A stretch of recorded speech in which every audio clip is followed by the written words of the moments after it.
Hello and welcome to We Could Do It Better. I am Jonah Maple. My friend and co-host Grant Coven is coming around in just a second. Today is March 27th. At 12:30. It's a beautiful day again outside. Pretty beautiful. It's better than the last week that we've been having. And we are here to talk about some my Daredevil glasses. Hold on one sec. Oh. Well, we are here to talk about some huge stuff. Yeah, some comic news, some movie news, some TV news, all that jazz.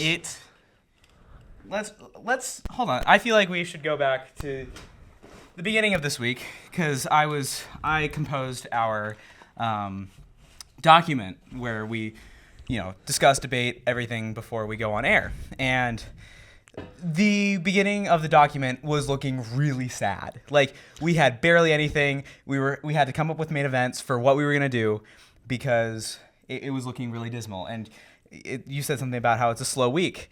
And then yesterday, Marvel Studios starts a live stream, and we're going to get into that in just a sec. I'm just making sure. Yeah, so we'll that'll be a little side pocket for later, but as of right now, how about you take it away with the first I didn't put the first one. Okay, all right. Well then, this is thanks to my friends, the J Bros. They sent me this image, which confirmed that a remake of The Mummy has started production, which is exciting because if you guys know anything about me, I'm a huge monster movie guy.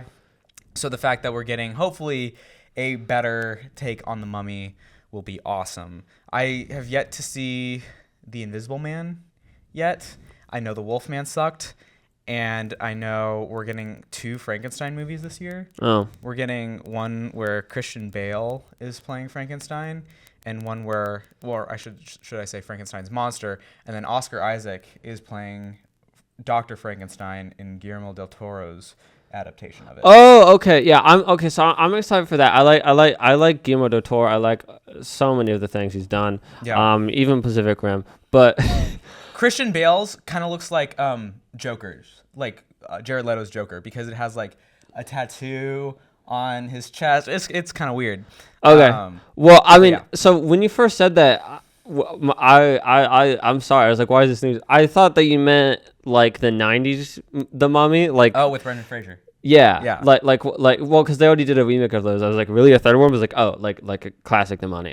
Mummy, I haven't seen that. Yeah. But yeah, that's good news. I'm looking forward to those. Yeah. The whole movie coming up that I'm the most looking forward to is Sinners by Ryan Coogler. Oh, me too. It's got Michael B. Jordan in that. I'm gonna see that when it comes right? out. Yeah. It's a vampire movie set in like the Old South. It's got Michael B. Jordan in it. Oh man, I love Ryan Coogler. I love Michael B. Jordan. All right. So I didn't watch the new Snow White because it looked bad and I didn't hear good things about it. But good news is Rachel Zegler is still the coolest. She played.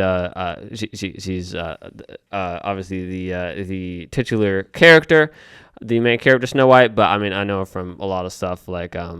She was in Ballad of Songbirds and Snakes. Ballad of Songbirds and Snakes. She was in that. She was in Shazam, right? And Fury of the Gods. Yeah, and she was in that she was in that Kyle Mooney A24 like comedy at the end of last year. Yeah, in West Side Story. Yeah, great actor. She's also apparently the coolest. She like at the end of like a big announcement, she was like, and always remember Free Palestine and a lot of stuff like that. And she's been getting death threats and just been like really cool all over social media. So I just I shout out to her for being great, and apparently Disney's not treating her the best. So yeah. In other news, this doesn't really pertain to movies, but this is gonna kind of preface our whole because we're talking about Avengers Doomsday today. But this is actually kind of old news, but I feel like I should at least report in on this. But back in early March, Marvel and Hasbro released a wearable Doctor Doom helmet, and apparently people have been hate reviewing the Doctor Doom mask because the pre-orders are already sold out. Like, I don't know how you can like sell out of pre-orders. Yeah, that's crazy. So like right now, last time I checked, it had like a 1.5-star review. The mask looks awesome, so comic accurate. If I can get my hands on it, I absolutely will, because you know about my little shrine, my Marvel Museum shrine, right? Yeah. Like all my replicas. Yeah. So that obviously needs to be in my collection, if especially with Doomsday on the rise. So the helmet is currently listed at $99.99. Oh, I'm looking at it now. Yeah, it looks amazing. Sick, right? Yeah, I'm looking at it through CBR. If I ever do like a Doctor Doom cosplay, if I go to Comic-Con, I mean, I would wear the heck out. Yeah, and it's more than just like the like MF Dooms thing. Right. I was like 99. When you said like a Doctor Doom mask, I assumed that they were just gonna do like what Like MF. the little kid mask. No, I was assuming just like a partial thing like MF Doom not had. like a full helmet. Yeah. Yeah. By the way, everyone, rest in peace, MF Doom. I mean, it was a while ago, but It was still. a while ago. But yeah, it's like the whole, it's the whole shebang. Also, update for Batman 2, sort of. It's getting a title. It is no longer the Batman Part 2. It is an untitled Batman movie, and it is now and it got a genre update. It is now here. Sorry, let me look at it again. It is instead of action adventure, it is action adventure sci-fi fantasy, which might mean good news for keeping it more for introducing more fantastical elements, which is a lot of what I like. My favorite villains are Scarecrow and obviously Man-Bat. So I think that's I good. don't think this really pertains to news, but currently the most frequent person I'm seeing when it comes to the Batman 2 and the villain is Mr. Freeze. Okay. Yeah.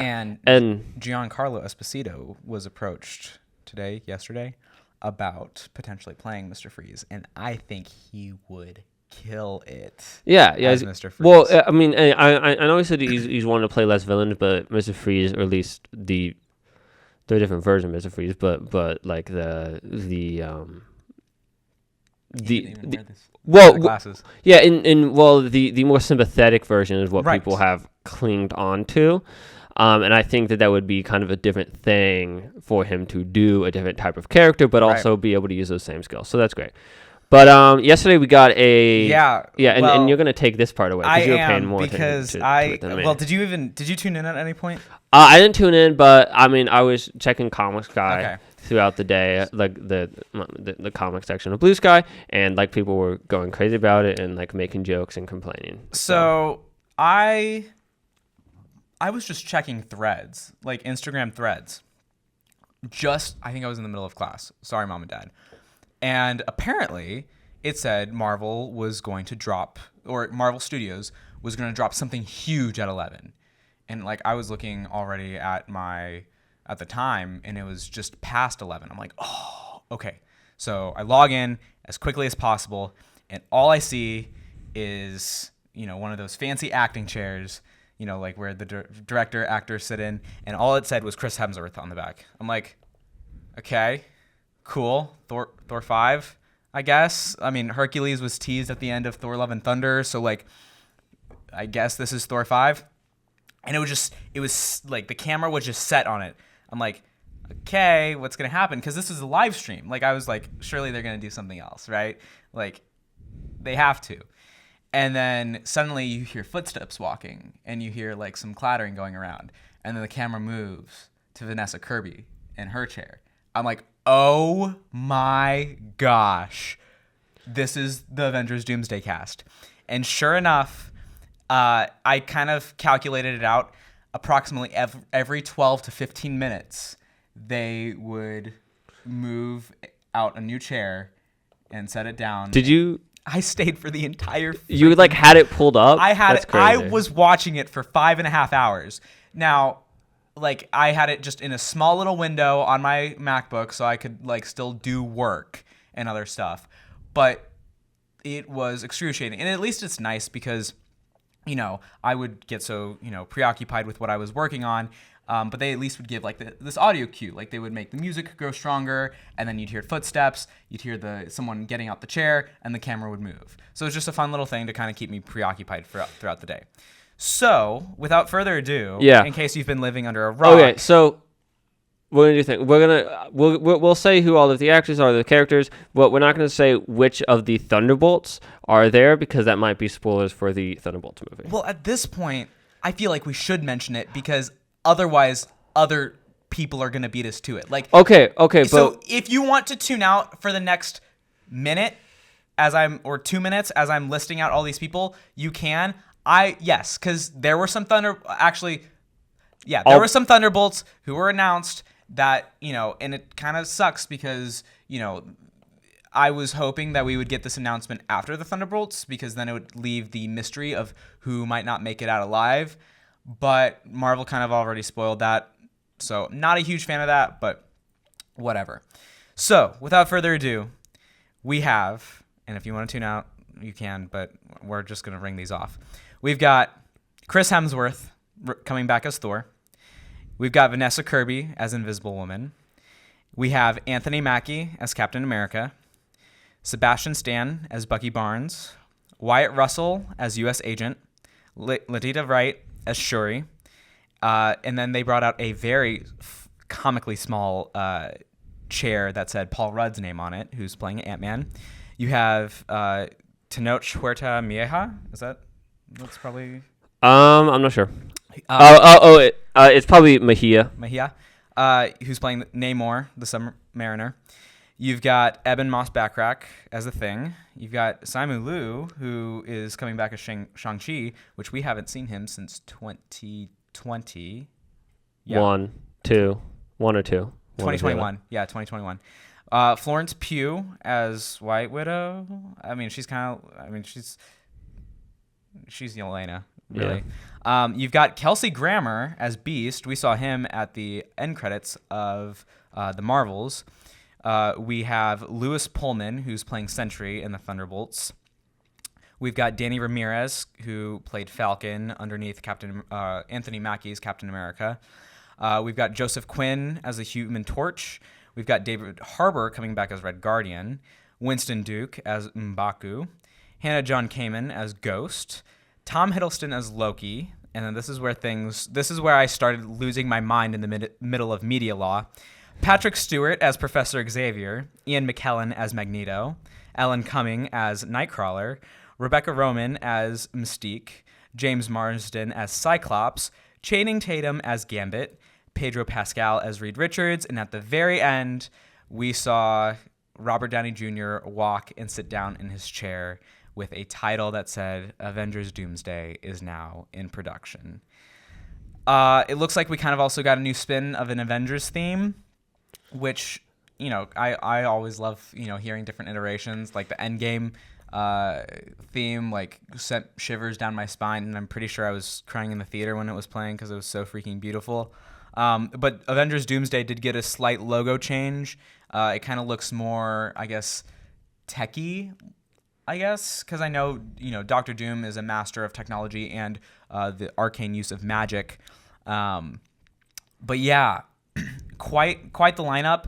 But really, I was... Yeah, and it says in production now. Avengers Doomsday is in production. Right. So, you've got this whole stacked cast now shooting Avengers Doomsday. Well, not shoot, just production. Well, right. Because I assume they're shooting that in Secret Wars kind of concurrently. Yes. Have they started shooting that already? Secret Wars? No, well, are they starting shooting Doomsday or just whatever production means? Production usually means you are. When you're in production, you are shooting or at least getting ready to shoot. Okay. Everyone is coming together and they're about to, start it all.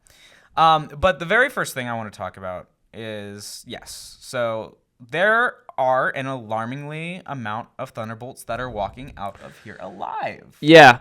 I thought Red Guardian was dead. I thought Ghost was dead. I thought we were gonna get a really sad death for Red Guardian. Well, I don't know. It just it's Marvel. They could always switch us. That's true. I was very shocked to see, but I actually did see a new TV spot today for Sentry, and they called him Earth's mightiest hero, which I thought was that's interesting. Very fun. But he's scary. Like, I know, like, he's gonna be like super necessary in Avengers Doomsday because he is pretty much the Superman of the Marvel universe. One of the five. Right. So, having a powerhouse like him is, of course, going to be crucial to the team. But more specifically, I was freaking out because I love Loki so much. So the fact that Tom Hiddleston is back is very exciting. And I was going to keep this under wraps for the longest time because these were just rumors. But now these rumors keep confirming, and nothing has changed in the past 3 months. So I'm going to just go on the record and report this. This is still a rumor, but this makes a lot of sense.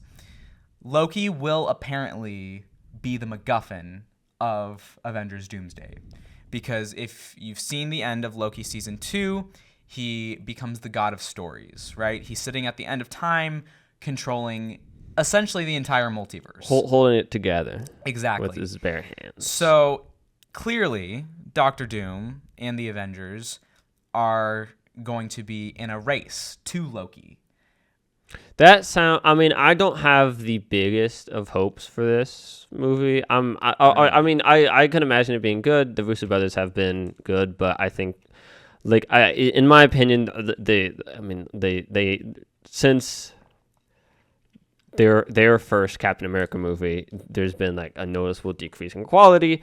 So, but some of those, but they've all stayed good. Civil War. Yeah. Like that's, Avengers: Infinity War and Endgame. Like, yeah, but you want to call that a decrease? A decrease within greatness, but that's crazy. Calling an Avengers: Infinity War and Endgame a decrease, a decrease in quality from their crazy.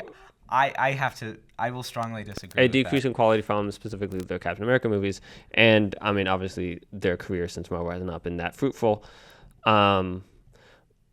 But just a lot of the stuff around this kind of has worried me with like it doesn't have my favorite characters, not necessarily that means bad, but just like the resorting to so much old stuff, and resorting to having Robert Downey Jr. as Doctor Doom kind of pleads like, is this the story that they wanted, or are they doing this for? I think that this is going to be.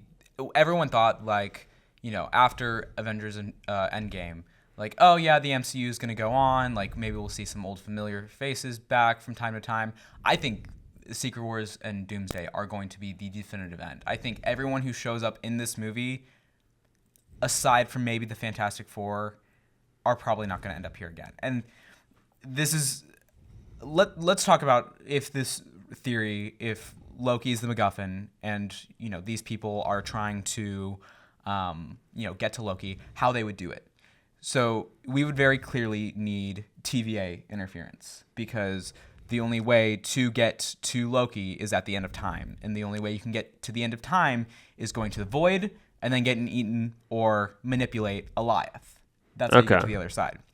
Which I was shocked. I was shocked that Tom Holland didn't appear on the chairs. I'm shocked Deadpool, or I guess, Ryan Reynolds and Hugh Jackman didn't appear. But I think they're both going to be very crucial at some point in this movie. Or if they don't show up in Doomsday, they'll definitely show up in Secret Wars. But the TVA even told Deadpool and Wolverine, your work's just getting started. And mind you, this is the first announcement of castings. We could always get more down the road. Yeah, and I'm sure there will. There's more than 27 people in a movie, especially more than 27 people in a big Avengers movie like this. But it is weird. A couple things are weird. They're building hype for it. They're trying to build hype for it. A couple things are weird. Obviously, the no Tom Hiddleston, no Spider-Man thing feels weird. Either they're waiting for that to be a surprise, because it feels like a weird financial decision at this point not to have Spider-Man in your Avengers movie. Well, I actually know why his chair might not initially be there at first.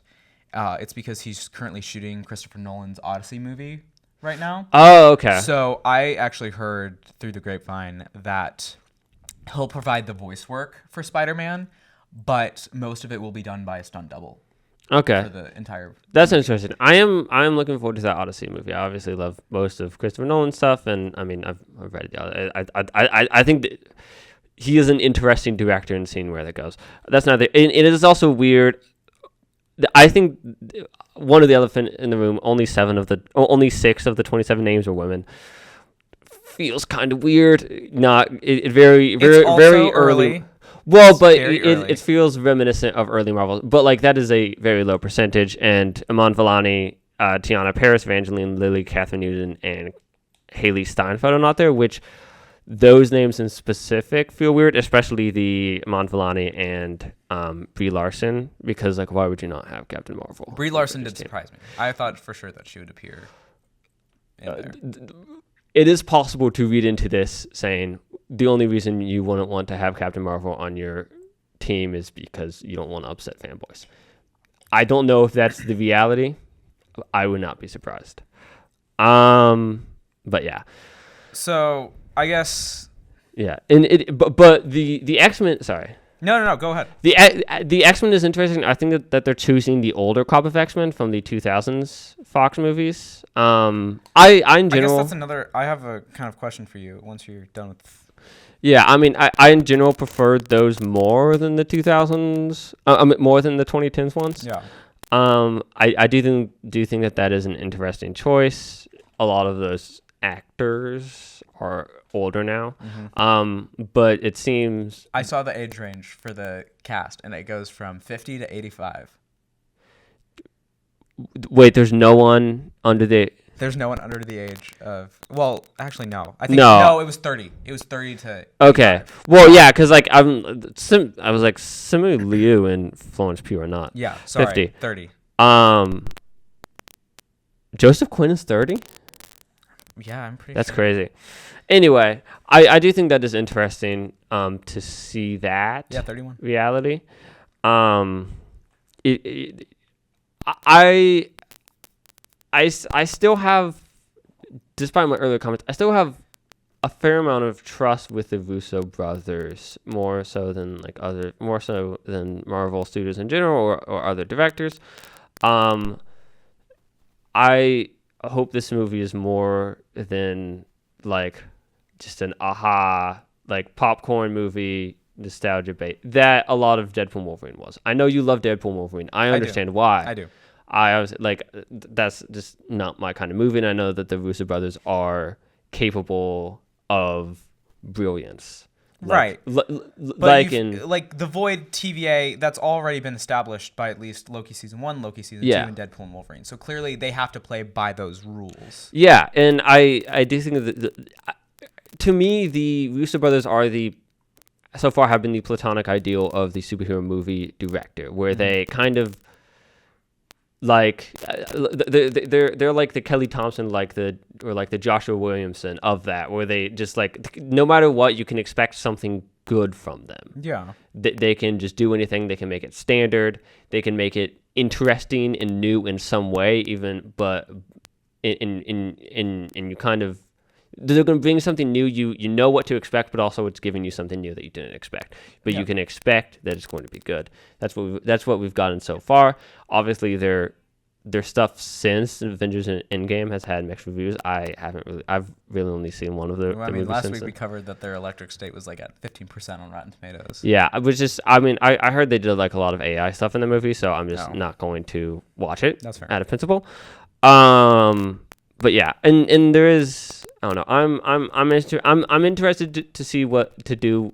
I'm cautiously optimistic, more cautious than optimistic at this point. All right, so I've got a two-parter question for you to kind of pick your brain.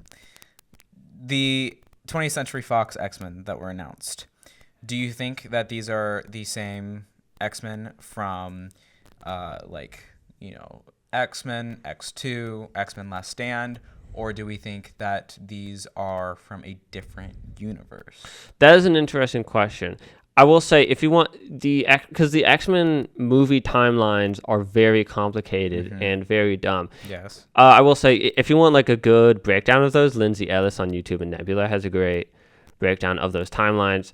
I still don't think that a unified theory, but like, is there a unified theory of it? No. It could be the good. It could be the good ending from Days of Future Past, which is presumably different than the 2010s X-Men movies, or it could just be something, or it could be, or maybe that was a different universe than at the end of Last Stand. Maybe it's just a whole different universe. Who knows? Okay. Maybe Deadpool and Wolverine. How do the Deadpool movies fit into this? Who knows? Yeah. It's all very confusing, and there's no, because like I don't think that they had an idea of like the after Days of Future Past. I don't think that they had an idea of like, okay, this is how the time travel and the timelines in this work. Deadpool does exist in McAvoy's. Yes, but it's unclear whether or not that's like if that's the same timeline. Right. And then, oh man. Oh, do you think we're getting comic accurate costumes for them all? Maybe, sure. I don't know. I think if they come from a different universe, I think they'll absolutely get, because as of right now, Marvel is being really nice to all the fans and giving us some really good comic accurate costumes. So I think that, if they do get into their comic accurate costumes, it's going to be the biggest gift of fan service ever. Well, and they have a lot of different, X-Men have worn a lot of different, like even like Scott Summers, who is kind of like more of a traditional, like straightforward one, has had like 10 different costumes. Right. They've all had a bunch of different costumes over the years, a lot of different, I mean, just because also just like a lot of, they get redesigned all the time. Yeah. So it is kind of interesting to see how they pull with that.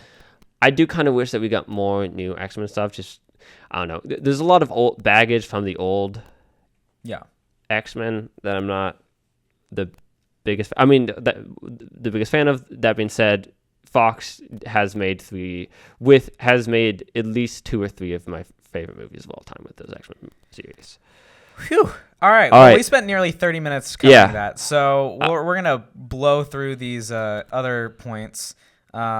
Who do you want to see as Millie Bobby Brown? Millie Bobby, per Entertainment Tonight. So the per Newsweek, Millie Bobby Brown, the Russo brothers want Millie Bobby Brown in Avengers Doomsday because they worked with her on Electric State. Yeah, and maybe something else too. I don't know. I don't know about who knows. But I honestly don't know. I think that she'd be an interesting version of a lot. I mean, she's obviously a very talented actor. I could see Rogue play. I think she'd be a very interesting. I think she'd fit in very well with Rogue, but I think the age gap between her and Channing Tatum would be alarming. Yeah, so I mean, they just wouldn't do that. Yeah. Kitty Pryde. I think she's. I think you kind of have to start with the teenage Kitty Pryde, because the you don't think she can play a teenager? I think she's getting. I don't know. Because like she's 21. Usually I guess the rule of thumb is like 4 years. You can definitely play off as like a 17-year-old.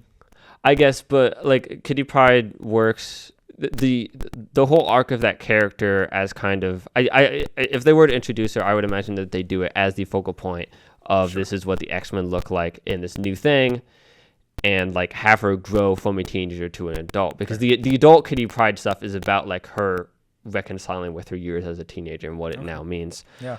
I think it'd be a weird choice. That being said, she's a good actor. Up next, we've got Blade is potentially coming off the shelf with the possibility of the John Wick director Chad Stahelski to direct, which makes me pumped because last time that I had really checked the status of Blade, Mahershala Ali kind of was close to walking away because the Blade movie only had 5 lackluster fight sequences. So if we've got a guy who's very seasoned with very good and gory violence, I think the Blade movie will be in good hands. It's just, will Mahershala Ali return? And please, God, please return. Please return, Mahershala Ali. We need you. And then finally, to round out our multiverse of movies, the Chameleon is set to be the Spider-Man 4 villain. That's a rumor? That's a rumor. But I've also seen some other tidbits around the internet pointing that he might not be alone. I've heard rumors about Silver Sable. I've, of course, heard rumors about Black Cat. So we might have like a bunch of street level. I've heard rumors that Spider-Man 4 will take place in Battle World. So just all of these are rumors. I just like discussing them and throwing them out for people to ponder. I think that's interesting. I mean, Spider-Man does have a really good Rogues Gallery. I like Chameleon. I think that he's interesting. Yeah. I think that he like even in Amazing Spider-Man #1, that is like an interesting challenge, and they've done enough different stuff with him over the years. Yeah.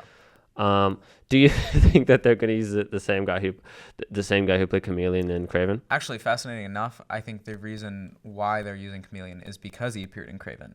Maybe. I honestly just use that guy. But it's weird that Peter Parker is going through a literal identity crisis right now, and the next villain you decide to put on your project is someone who literally steals identities. Well, I mean, yeah.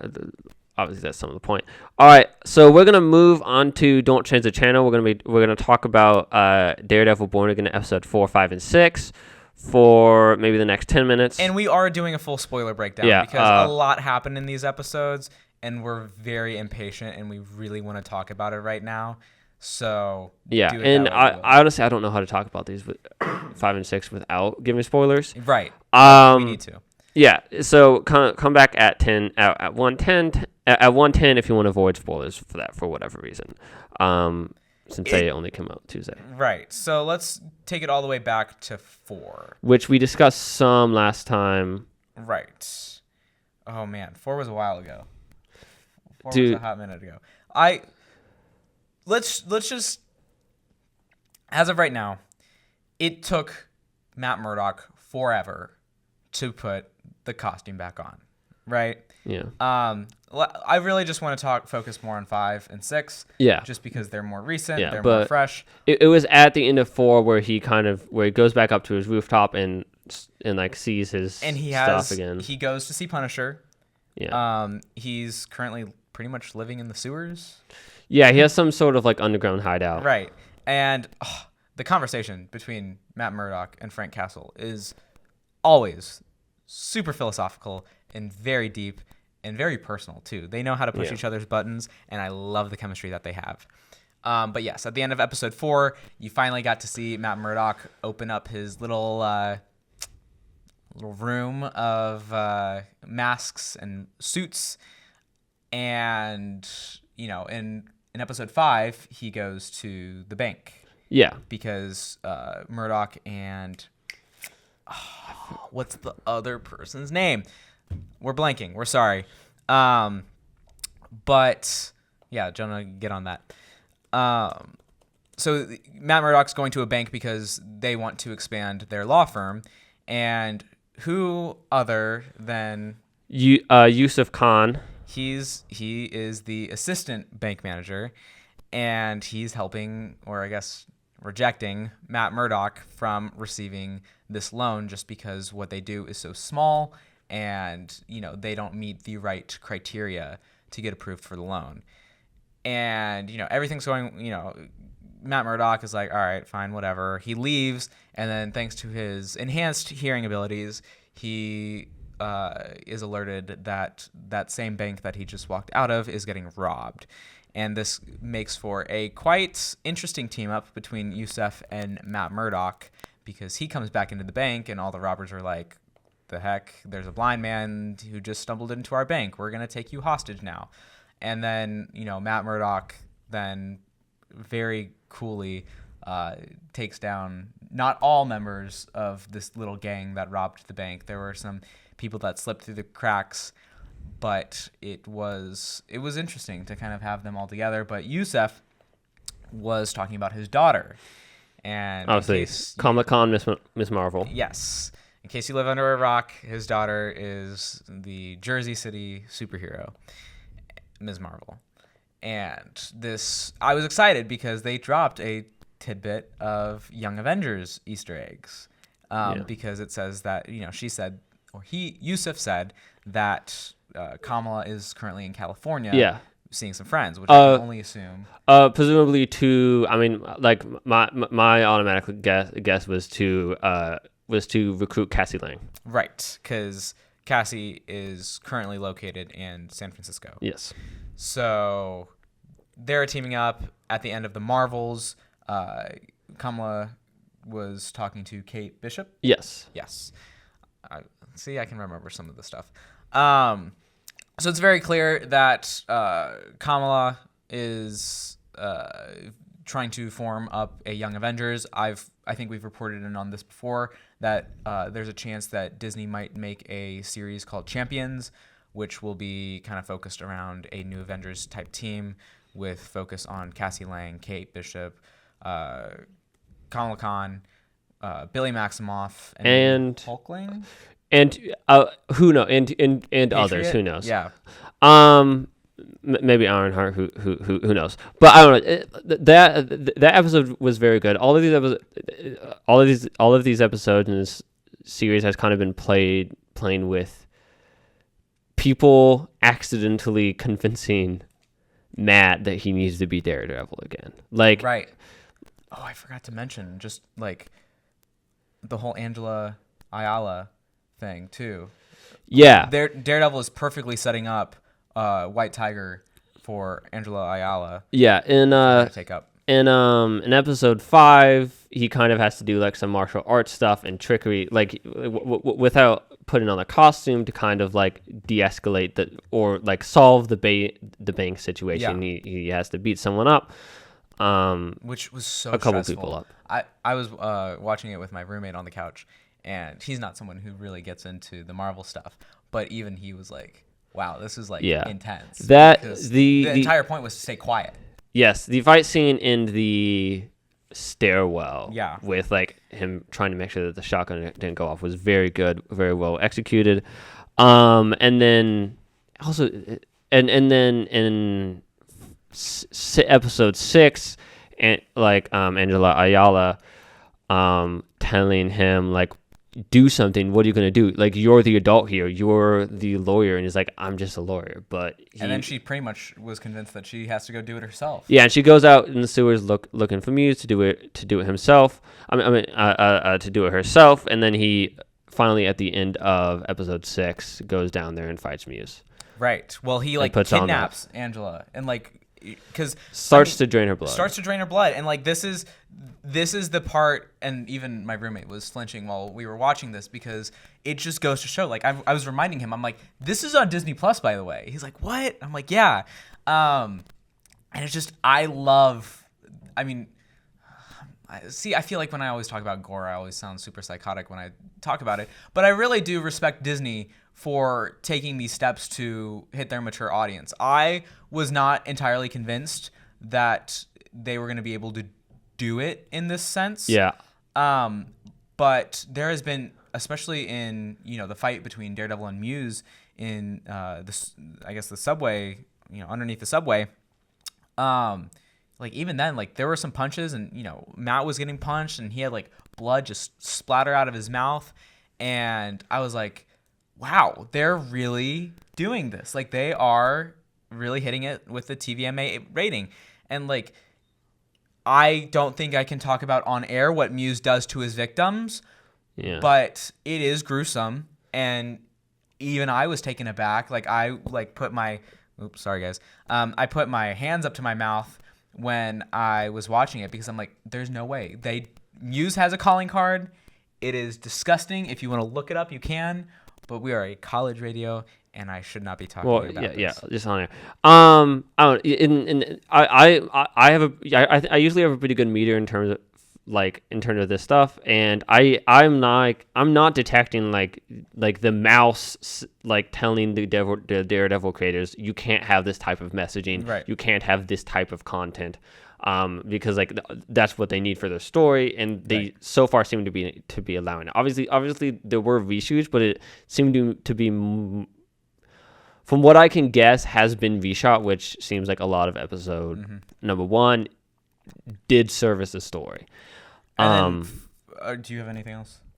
Well, I was just gonna shout out. So I learned this on Comics Guy recently. So all of the murals that in the story in Daredevil Born Again are drawn by Muse are actually being done by David Mack, who drew Daredevil in the 2000s. He was the art. He's a multimedia artist. He did a lot of the Brian Michael Bendis run, and is one of the most celebrated Daredevil artists. Cool. He's done other stuff too. He's a professional artist. He does like he does a lot of non-comic art, and the murals are really cool. I think it's really awesome that they brought in David Mack for that, because his work I really appreciate. I've like read some of his stuff about like his philosophy for art and how he does his multimedia stuff, and I think it's really cool. So shout out to David Mack and the people who found him. Yeah.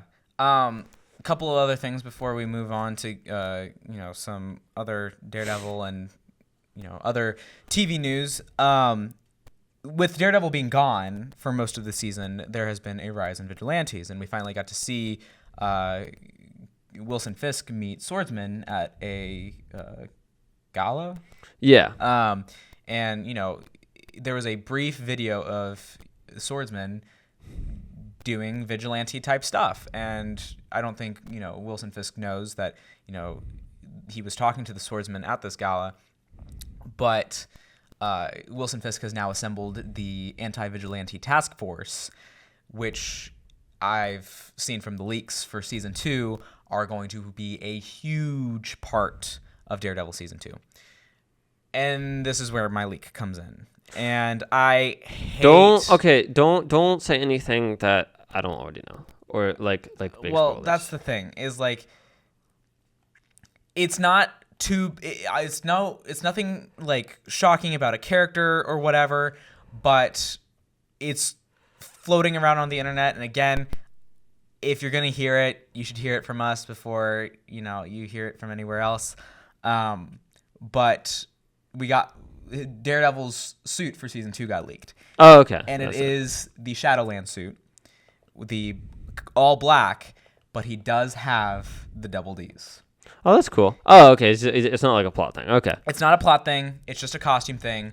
But for me, it was really disappointing to hear about this, because I like being surprised. I like, being like, oh my gosh, it's this Shadowland suit. This is amazing. But yeah, so we've already seen a couple of leaks. We've seen like a red-haired Karen Page, and now we've got a Shadowland, Matt Murdock or Daredevil suit with the double Ds finally. I'm hoping we get the double Ds on his actual red suit by the end of the season. I'm not feeling too optimistic. I think they're going to stick with no double Ds, at least for now. But with the anti-vigilante task force on the rise, it only makes me think that the Defenders and or Spider-Man will show up in season 2. Jonah, take it away with your DC TV All right. news. We just have one. So for Peacemaker season 2, we know Bray Noel, who I don't recognize, but she's a singer, and people know her from See You Again, I guess, has confirmed through her Instagram that she has joined Peacemaker season 2 as Batman villain White Rabbit, who is one that showed up a different iteration in the 80s, and then more recently has been a different sort of thing. A newer sort of villain hasn't gotten that much attention. I believe I've read some stuff. She showed up in Joshua Williamson's Batman and Robin, so that's what Batman and Robin run, so that's what I know her from. So I don't know. I think that's interesting. I think it's cool that once again James Gunn seems to just go for what characters he like. A lot of these more obscure characters, very obscure. Yeah. Seemingly is. I think there's some degree of James Gunn just like picking is like, hey, I know this person. I look at this cool person I found, but just like a character that fits this situation, like Star. It also really takes the ease off of worrying about diehard fanboys who are like, oh, we don't like this, because like you take someone as big as Batman, people would tear it apart. You take someone as small as White Rabbit, put her in Peacemaker. Won't have as much problem. I mean, like, I would know if there are a lot of White Rabbit fans out there. I can confirm that there aren't. Yeah. Watch there be like 12. Watch there be like 12 White Rabbit fans who like come at me. Right. No, I think that's interesting. I mean, it's an interesting character. Yeah. All right, so we're gonna move on to Game Over now. Sure. So in Marvel Rival news, we've got an MCU Moon Knight skin hitting the shop on March 28th. So that's tomorrow, and so this will be the whole look off of his show. Very sleek looking. I'm actually getting really close to lording as Moon Knight, so I will have to get that at some point. I'm hoping I don't actually have to use any money. I'm currently there's an event where I was talking about this last week where you're a piece on Galacta's board and you can earn some like free in-game currency. So I'm hoping I can get enough for that, and I can get the Moon Knight skin without having to use my own money. But we've also got a thrice cursed King Black Panther skin, which is him in a more white-ish outfit, but he looks very vampiric. I think that's a word. And he will also hit the shop on March 28th. Jonah, you've got some. Yeah, so this is just fun for me specifically, and I'm sure a lot of other people. As we all know, Elon Musk is a terrible person, and pays people to level him up in games to make to like he has confirmed that, and just like there's no way that you, a CEO, is top 10 in Diablo 4, and like multiple other games. So he was trying to roast someone for promoting the new Assassin's Creed game. And then the Assassin's Creed official account on Twitter said, is that what the guy playing your Path of Exile 2 account told you? Which is just amazing. So if you want to see terrible people get dunked on, just enjoy that a little bit. Yeah. All right. In other news, I haven't been super on top of Fortnite recently because I just haven't been playing as much. But we are getting a new Daredevil skin, allegedly, as long as a well overdue Punisher skin, which will likely be inspired from the Disney Plus show. Which makes sense because if you look at the past, we've gotten a Scarlet Witch skin, we've gotten a Moon Knight skin, we've gotten a Loki skin. So it really does make sense that we are probably going to get a Daredevil Born Again skin or set for these characters. And that's it. That's it for Game Over. All right. So Comic Corner, I haven't read any of my comics from last week, but there is some interesting stuff this week that I'm about to pick up. I'm picking up the new Absolute Martian Man. I mean, a lot of stuff, but I mean, it's a really busy week. But I'm picking up the new Absolute Martian Manhunter #1, and we're taking everything down with as #1. The latter of which is a Image book by Matthew Rosenberg and Company. So I'm really excited for those. But you're reading. I'm currently rereading The Man Without Fear by John Romita Jr. And well, it's written by Frank Miller. Well, right, Frank Miller, John Romita Jr. is the artist. But I also have the reissue of Born Again hitting my doorstep. Probably it might have already arrived at my doorstep already. So I'm going to be actually reading Daredevil Born Again, the comic, first, or I guess last. I mean, we're already almost through, the first season of Daredevil Born Again, but I haven't read Daredevil Born Again yet because I've seen it like around like comic book shops, and but it's like I saw it go for like $30. Like that's really expensive. But then they did a reissue and I got it for $12, and I'm like, all right, I can do $12 for a reissue. Charlie Cox apparently wrote the prologue. Yeah, the foreword, and then there's Frank Miller scripts in the back, which I will be checking out because I like seeing those. Some people waving a grant in the background. But yeah, so I'll kind of do a breakdown next week of Daredevil Born Again as the comic. And which I have read. I've read both of those. They're both great. I'm a huge Daredevil fan. I just don't know why I haven't gotten to Born Again yet. But wait, this is your first time reading it? I didn't know that. Yeah. It's so good. It is. I know it's dark. I know the premise and some very important plot points that happen, but I have not read it fully. I've seen panels on the internet, but that's about it. So. Yeah, I mean, it's 80s Frank Miller, so there's obviously going to be like some problematic stuff in there, but it's also just like a phenomenal story and just up there with his other 80 work. Yeah. And just part of that like 7-year stretch where there's just Frank Miller, Denny O'Neil, Frank Miller again, and then Ann Nocenti, where there's just like 150 issues straight of just flawless Daredevil writing and really good art. I would too. like to take a moment though, because as nerds, we are lucky. We are lucky to grow up in a world where superheroes aren't as taboo and comic books aren't as taboo. Yeah. Because I knew for a fact, like, especially like, I guess Stranger Things showed it really well too. But I also talked to some older gentlemen at Comic-Con last couple weekends back, and they were telling us just like how lucky we are that, you know, the comic books are much more accepted in society. Yeah, now. and D&D is becoming cool. Right. So and great. like, it's awesome because now if I was reading Man Without Fear yesterday, and the amount of people that, you know, recognized it and like respected me for it was crazy. Like, there were a bunch of like guys that were passing me and they're like, nice. And I'm like, this is so weird. Like, I know we're in college and like, you know, really bullying has probably been left to like middle school and high school, but like, it's awesome that we get to grow up in a world where like comic books are like not only accepted but like also like great conversation starters too. Yeah, that's cool. All right, it turns out we do have time for main event because I'm surprised. I mean, I tried to get through all the Doomsday stuff as quickly as possible. So. Well, I also don't have. I'm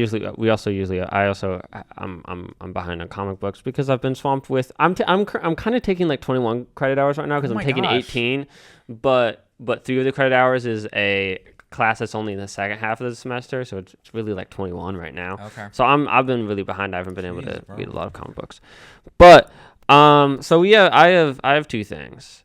One is okay. I don't, probably none of these people are listening because they're in California, but so I have one of my favorite writers, James Tynion IV. He's written a lot of stuff. He's written a lot of Batman stuff. He wrote Justice League Dark, but especially his indie horror and thriller series, like witches. Sorry, not witches. The Woods, the Department of Truth. Something is killing the children, which is a world tree, nice house on the lake, nice house by the sea, all that stuff seems like the perfect fit for an adaptation, but none of it has been adapted. And they've adapted a lot of comic books and graphic novels out there that should not be adapted, that an adaptation would ruin them, like Crisis on Infinite Earths and Watchmen several times. And I know that like the goal that he had for writing these was not to make them adapted because they are written as comic books, but all of them can be. Right. And they're all great, and they all have critical acclaim. They all have been liked by a lot of people. Like half of them have won GLAAD. He's won so many GLAAD awards, but also like Eisner's all the time. And I'm just like, I want more people to know this kind of stuff. Sure. So Hollywood, just adapt James Tynion IV. Horror stuff. It would be so easy. Like the Woods is basically it's written like a television show. His first indie thing, The Woods, back in like 2013, 14, 15, 36 issues. It's framed as 3 years. That's just 3 seasons of a television show that's already written for you, and you don't have to change anything. You can. Yeah. But you don't have to change anything. Like, there's a blockbuster hit. You've got like 6 Stranger Things level, like quality, inventiveness stuff that just waiting for you. And instead, you're like, it's like, hey, let's do The Magicians and like iZombie. It's like, no. All right. Yeah. That leads me into my next thing.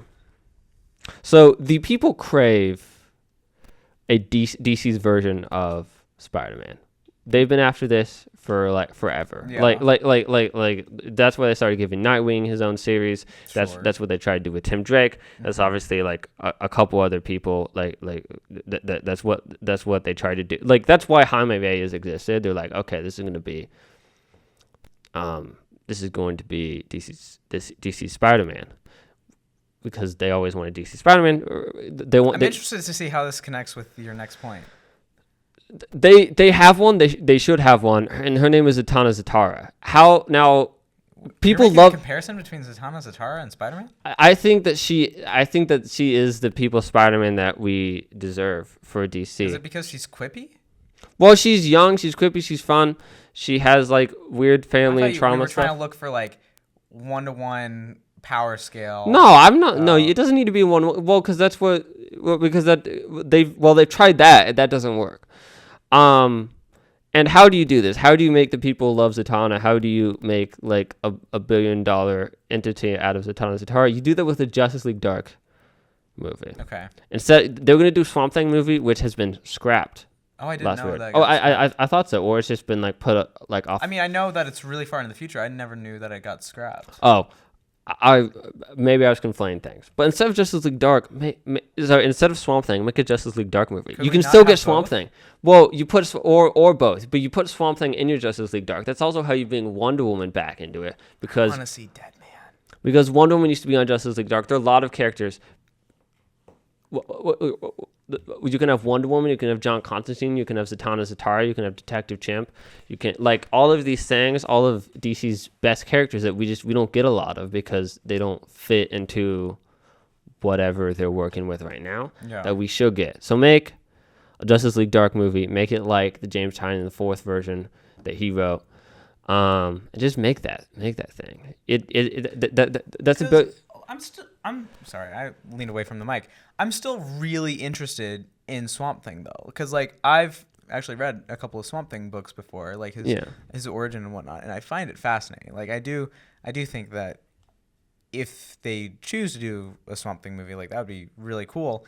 And I don't like how Avengers kind of made this. I mean, it makes sense why Avengers kind of had this blueprint, because you had Iron Man, Captain America, Thor, and Hulk all come out before Avengers, and I'm like, that's how you should do a team up. Is you introduce each of these heroes individually for the most part.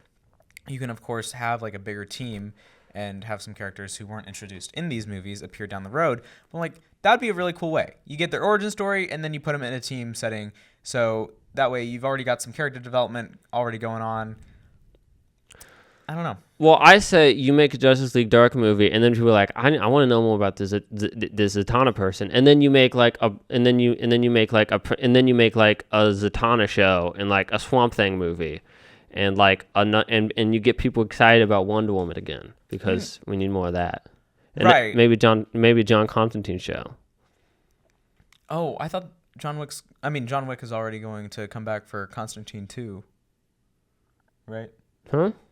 You didn't know that? Oh yeah, I heard that. Yeah. Well, it's they're writing it. Someone's writing it. Right. Well, I mean, I say John Wick. Keanu Reeves is coming back as Constantine.